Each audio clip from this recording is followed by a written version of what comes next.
Ngayong episode ng Men's Room, siya lang ang may-ari ng Luxury Cars Manila, content creator, nagre-review ng mga sasakyan, angkor sa PGMN.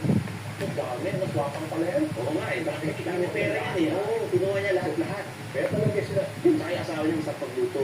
Oo, kinakamatik pa yun. Oo. Yung Nagpa-video siya. ano ba yung nakakain na naman? Hindi pa nga eh. Siya mo sa kanya Yung siya. pasta.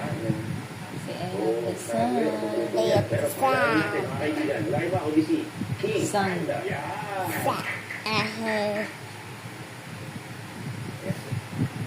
Everything is sun.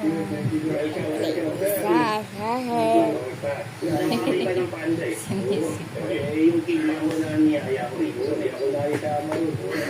Anyway, sir, kamusta? Gusto mo ng pasta, guys. Gusto mo ng pasta.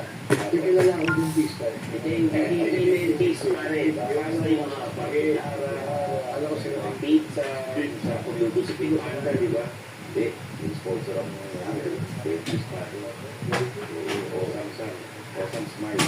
Ano sa isa? O Sam Smile. Eh, kayo, kuha mo na itong Lucky Yogurt. Okay, saan mo na ako? Nakadalawa na ako. Lucky Yogurt. Salamat ka, Sir Marlo. Dito sa akin.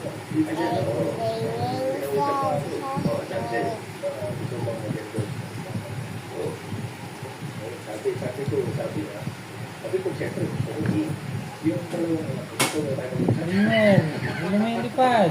makita ko yan. Tingnan Tingnan mo. Careful, oh, lumilipad siya. Pero anyway, simulan na natin. Paano ba nasimula itong Luxury Cars Manila? Ito yung negosyo mo eh. Papa-armor ka ng mga sasakyan. Well, you know, my dad's been in the business for close to 8 years. So, nung nag-aaral ako sa Amerika, ako yung kusap ko.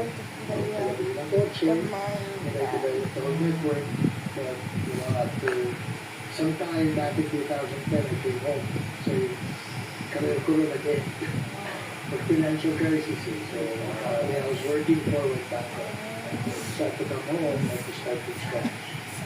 I started several companies all over there.